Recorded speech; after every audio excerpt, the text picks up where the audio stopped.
All right, so I'm reading chapter 14. We only have about 6 chapters left, so yeah, 6 chapters left. So this week, so the next 3 weeks, so this should lead us up to the last week of school. So I'm glad you guys are enjoying it. I know the last chapter was very sad, but it is a part of the story and a part of Billy's story, and we're going to keep on reading. And yeah, I hope you're enjoying the book. It seems like most of you are, but remember, good books make you feel things. They make you feel scared, excited, sad, because the author does a great job of connecting you to the characters. So it's actually a good thing that you think that this book is sad so far. All right, chapter 14. A few days later, on his way back from the mill, one of the Hatfield boys stopped at our place. He told me my grandfather wanted to see me. It was unusual for Grandpa to send for me, and it had me worried. I figured that he wanted to talk to me about the death of Reuben Pritchard. I always enjoyed talking to my grandpa, but I didn't want to talk about Reuben's death. Every time I thought of him, I lived the horrible tragedy all over again. After a practically sleepless night, the next morning I started for the store. I was walking along deep in thought when little Ann zipped by me. She was as happy as a young gray squirrel. She wiggled and twisted, and once she barked at me. I looked behind me. There was old Dan trotting along. He stopped when I turned around. Little Ann came up to me. I scolded them and tried to explain that I wasn't going hunting. I was just going up to the store to see what my grandpa wanted. They couldn't or didn't want to understand. I picked up a small stick and slapped my leg with it. In a deep voice I said, "Now you go home or I'm going to wear you out." This hurt their feelings.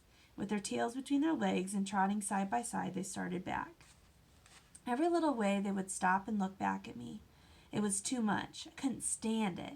I began to feel bad all over.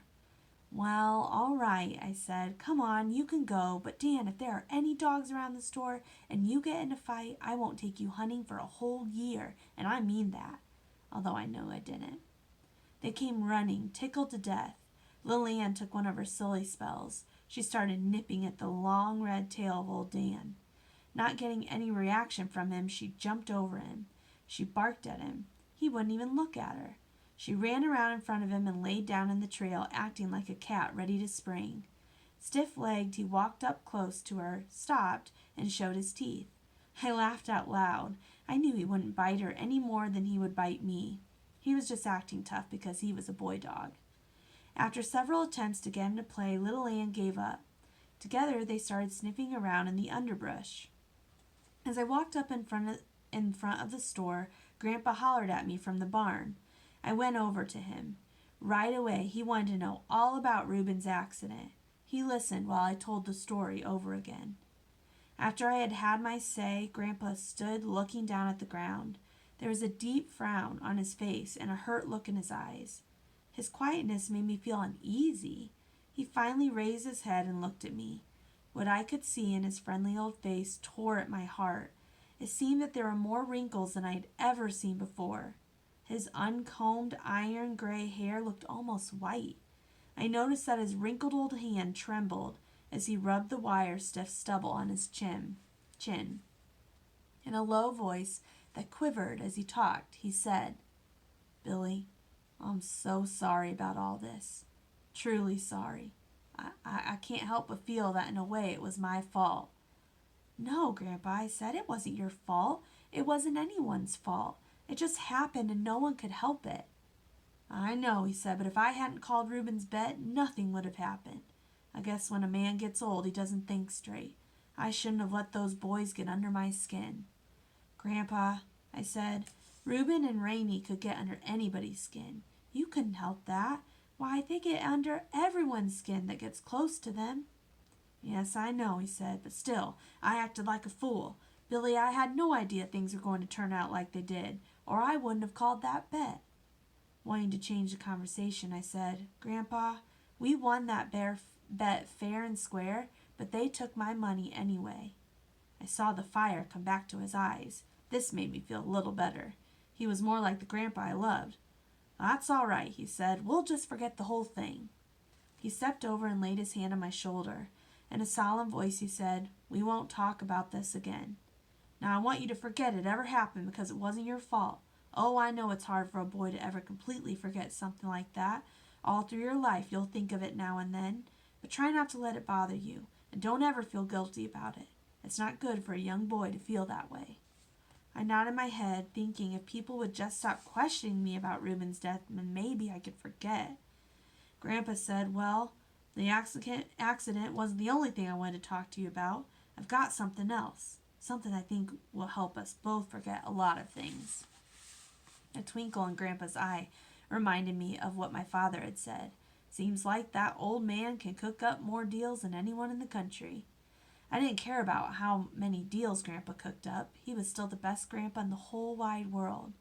What have you got? I asked. Come over to the store, he said, and I'll show you. On our way over, I heard him mutter, I hope this doesn't turn out like the ghost coon hunt. On entering the store, Grandpa walked to the post office department and came back with a newspaper in his hand. He spread it out on the counter. Pointing with his finger, he said in a loud voice, Look there! I looked. The large black letters read, Championship Coon Hunt to be held. My eyes popped open. Again I read the words. Grandpa was chuckling. I said, Boy, if that isn't something. A championship coon hunt? Wide-eyed I asked, Where are they having this hunt? What does it have to do with us? Grandpa was getting so excited. Off came his glasses and out came the old red handkerchief.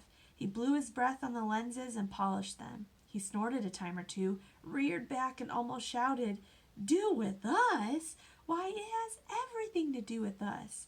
All my life I've wanted to go to one of those big coon hunts. Why, I've even dreamed about it. And now the opportunity has come. Yes, sir, now I can go.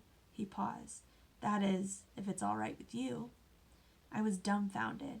I said, All right with me? Why, Grandpa, you know it's all right with me, but what have I got to do with this? Grandpa was so excited I thought he was going to burst a blood vessel. Talking excitedly, he said, I've got it all fixed, Billy. We can enter old Dan and little Ann in this championship hunt. I was so surprised at what Grandpa had said I couldn't utter a word. At first I was scared, and then a wonderful feeling came over me. I felt the excitement of the big hunt as it burned its way into my body. I started breathing like I had been running for 100 miles. After several attempts, I croaked, Can just any dog be in this hunt? Grandpa almost jumped as he answered, No, sir, not just any hound can be entered. They have to be the best, and they have to be registered, too. He started talking with his hands. Pointing to a chair, he said, Sit down, and I'll tell you all about it. Grandpa calmed down a little and started talking in a serious voice. Billy, he said, it takes some doing to have a set of dogs enter in this hunt. I've been working on this for months. I've written letters on top of letters. I've even had several good friends in town helping me. You see, I've kept a record of all the coons your dogs have caught, and believe me, their catch is up there with the best of them. Now I have already paid the entry fee and everything is fixed. All we have to do is go. Entry fee? How much did it cost? I asked. You let me worry about that, he said. Now what do you say? Want to give it a whirl? I understand the winner receives a gold cup, and you never can tell, we might come home with it. We have as good a chance as anyone else. Grandpa had me so worked up by this time I didn't think anyone else had any good hounds but me. I reared back and blurted, It's all right with me, Grandpa. Just tell me what to do. Grandpa flew out of gear like a Model T Ford. He slapped the counter with his hand. In a pent-up voice he said, That a boy, that's the way I like to hear a coon hunter talk. With a questioning look on his face, he asked, Didn't I see your dogs with you when you came up? Yes, they followed me, I said. They're outside. Well, call them in, he said. I've got something for them. I called to them. Little Ann came in the store walking like she was scared. Old Dan came into the door and stopped. I tried to coax him in. It was no use. My dogs, never being allowed in the house, were scared to come in. Grandpa walked over to the hoop of cheese and cut off 2 chunks about the size of my fist. He walked to the door, talking to old Dan. What's the matter, boy, he said. You scared to come in? Well, that shows you're a good dog. He handed him a piece of cheese. I heard it rattle in his throat as he gulped it down. Grandpa came back and set little Ann up on the counter. He chuckled as he broke the cheese up in small pieces and fed her. Yes, sir, he said, I think we have the best darn coon hounds in these Ozark Mountains, and just as sure as shooting, we're going to win that gold cup. Grandpa didn't have to say that. The way I was feeling, I already had the cup. All I had to do was go and get it. Finished with his feeding of little Ann, Grandpa said, "Now let's see. The hunt starts on the 23rd. That's about, well, let's see. This is the 17th. Counting on his fingers, he finally figured it out. That's 6 days from now, he said in a jubilant voice. I nodded my head. We can leave here early on the morning of the 22nd, he said, and barring accidents, we should make the campground in plenty of time for the grand opening. I asked how we were going. We'll go in my buggy, he said. I'll load the tent and everything the night before. I asked him what he wanted me to bring. Nothing, he said, but these 2 little hounds, and you be here early, and I believe I'd let those dogs rest, 'cause we want them in tip-top shape when we get there. I saw the thinking wrinkles bunch up on Grandpa's forehead. You reckon your daddy would like to go? He asked. As late in the fall as it is, I don't think he's too busy, is he? No, our crops are all gathered, I said. We've been clearing some of the bottom land, but that's almost done now. Well, ask him, he said. Tell him I'd like to have him go. I'll ask him, I said. But you know how Papa is. The farm comes first with him. I know, Grandpa said, but you ask him anyway and tell him what I said. Now it's getting late, and you had better be heading for home. I was almost at the door when Grandpa said, Wait a minute. He walked over behind the candy counter and shook out one of the quarter sacks. He filled it up to the brim, bounced it on the counter a few times, and dropped in a few more gumdrops. With a twinkle in his eye and a smile on his face, he handed it to me and saying, Save some for your sisters. I was so choked up I couldn't say anything. I took it and flew out the door, calling to my dogs. On my way home, I didn't walk on ground. I was way up in the clouds, just skipping along. With a song, I told the sycamore trees and the poppy gray squirrels how happy I was. Little Ann sensed my happiness. She pranced along on the trail, with a doggish grin on her face. She begged for a piece of candy, which I so gladly gave. Even old Dan felt the pleasant atmosphere. His long red tail fanned the air. Once he raised his head and bawled. I stood still and listened to the droning tones of his deep voice. The sound seemed to be trapped for an instant in the thick timber. It rolled around under the tall white sycamores, beat its way through the wild cane, and found freedom out over the clear blue waters of the river. The sound, following the river's course, rolled like the beat of a jungle drum. As the echo died away in the distance, silence settled over the bottoms. The gray squirrels stopped their chattering. The wild birds quit their singing. I stood still. No sound could be heard. It seemed that all the creatures of the wild were holding their breath. I gazed up to the towering heights of the tall trees. No leaf was stirring. The silence seemed strained and expectant, like a young boy waiting for a firecracker to explode. I looked at old Dan. He was standing perfectly still with his right front foot raised and his long ears fanned open. He seemed to be listening and challenging any living creature to make a noise. The silence was broke by the whee of a red-tailed hawk. This seemed to be a signal. All around me, the happy atmosphere resumed its natural state. I heard the bam, bam, bam of a woodpecker high in the top of a box elder snag. The cry of a kingfisher and the scream of a blue jay blended perfectly with the drum-like beat. A barking red squirrel glued to the side of a hackberry tree kept time to the music with the beat of his tail. Each noise I heard and each sight I saw was very familiar to me, but I never grew tired of listening and watching. They were a God-sent gift, and I enjoyed them all. As I skipped along, it was hard for me to realize all the wonderful things that had happened to me in such a few short years. I had 2 of the finest little hounds that ever bawled on the trail of a ring-tailed coon. I had a wonderful mother and father and 3 little sisters. I had the best grandpa a boy could ever have. And, to top it all off, I was going to the championship coon hunt. It was no wonder that my heart was bursting with happiness. Wasn't I the luckiest boy in the world? Everyone was just sitting down to supper when I got home. My sisters quit the table for the candy. I told them to divide it equally. The oldest one asked if I wanted any of it. No, I said. I brought it all for you. Of course I didn't tell them about the 4 pieces I had in my pocket. They thanked me with their clear blue eyes. I guess it's pretty hard for a young boy to fool his mama. She took one look at me and called me over. She ruffled up my hair, kissed me, and said, If my little boy's eyes get any bigger, they're going to pop right out of his head. Now tell me, what are you so happy about? Before I could answer, before I could say anything, Papa chuckled and asked, "What's going on between you and your grandpa? What are you and that old man cooking up now?" As fast as I could talk, I started telling them about the big coon hunt. I told how hard Grandpa had been working to have my dogs entered, and how he had already paid my entry fee. Catching my breath and looking at Papa, I said, "We're going in his buggy and he wants you to go." I waited in silence for his reply. Papa sat there staring off into space, sipping his coffee and saying nothing. I knew he was thinking. In the silence, I was sure I could hear my heart thumping. I said, "Papa, please go. We'll have a lot of fun, and besides, the winner receives a big golden cup." He scratched his head and said, "Billy, I'd sure like to go, but I don't see how I can with all this work around here." I was beginning to think that Papa wasn't going to go. Then Mama started talking. "Work?" she said.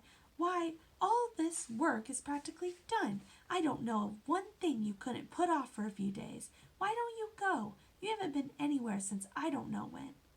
"It's not only the work I'm thinking of," Papa said. "It's you and the girls." "Why, don't worry about the girls and me," Mama said. "We'll be all right. Besides, it'll be several months yet before I need any help." When Mama said this, it dawned on me. I had been so busy with my coon hunting, I hadn't noticed anything unusual. Mama's tummy was all swelled up. She was going to have a baby. I felt guilty for not having noticed. I went over and put my arms around her and kissed her. Papa spoke up. "It's sure going to be a big hunt," he said. "I heard something about it up at the store one day." "Grandpa said there would be hunters there from everywhere," I said, "and some of the best coon hounds in the country." "Do you think you have a chance to win the cup?" Papa asked. I started to answer him when the little one piped up. "They can't beat old Dan and little Ann," she said.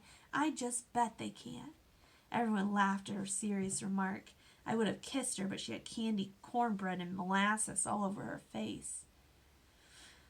I told Papa I didn't know how good those dogs were, but there was one thing I did know. If they beat mine, they would have to hunt harder than anyone ever had before. After I had had my say about the dogs, a silence settled over the dining room. Everyone was looking at Papa and waiting for his answer. I saw a pleased smile spread over his face. He stood up. "All right, I'll go," he said. "And by golly, we'll bring that gold cup back, too."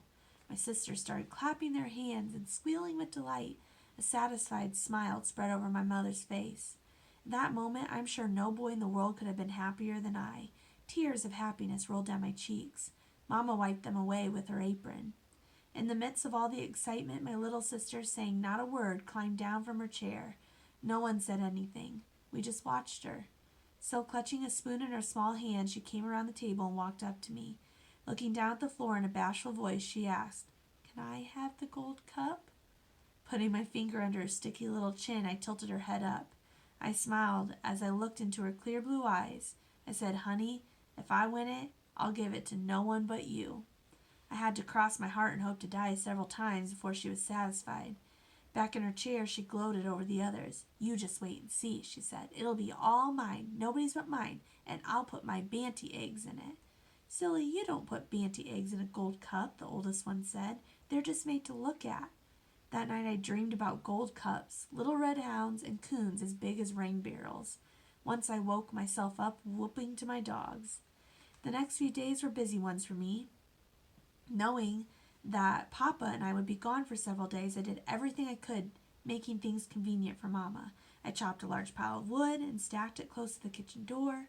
To make it easy for her to feed our stock, I cut some poles from the hillside and boxed up one of the stalls in the barn. I filled it full of hay, so she wouldn't have to climb the ladder to the loft. Papa laid down the law to my sisters about being good and helping Mama while we were gone. The day before we were to leave, I was as nervous as a June bug in a hen house. The day seemed endless. A few of the miserable hours were spent talking to my dogs. I told them all about the big hunt and how important it was. "Now, if you don't win the golden cup," I said, "I won't be mad because I know you will do your best." Old Dan wouldn't even look at me and paid no attention to what I said. He was sulking because I hadn't been taking him hunting. When I talked to little Ann, it was different. She listened and seemed to understand everything I said. I dreaded to go to bed that night. I thought sleep would be impossible. I must have been more tired than I thought I was. I fell asleep almost immediately. Old Red, our rooster, woke me at daybreak, crowing his full head off. It was a beautiful morning, clear and frosty. After a good breakfast, we kissed Mama goodbye and started for the store. I'm sure there were a lot of coon hunters in the Ozarks, but on that morning none could have felt as big and important as I. Walking along by the side of my father, I threw out my chest and tried hard to keep pace with his long strides. He noticed and laughed. "You'll have to grow a little bit," he said, "before you can take steps that long." I didn't say anything. I just smiled. Hearing a noise overhead, I looked up. The gray ones were winging their way southward. I listened to their talking and wondered what they were saying. Looking to the mountains around us, I saw that the mysterious artist who comes at night had paid us a visit. I wondered how he could paint so many different colors in one night: red, wine, yellow, and rust. My dogs were trotting along in front of us. I smiled at the way their hindquarters shifted to the right. Little Ann would jump and bounce and try to get old Dan to play, but the solemn old boy just jogged along, heedless of everything. "You know," Papa said, "she doesn't even act like a hound. She is bouncing and playing all the time. Why, she acts more like a little pup than a hound." I'm going to stop there because my battery's going to die and we'll have to have a part 2.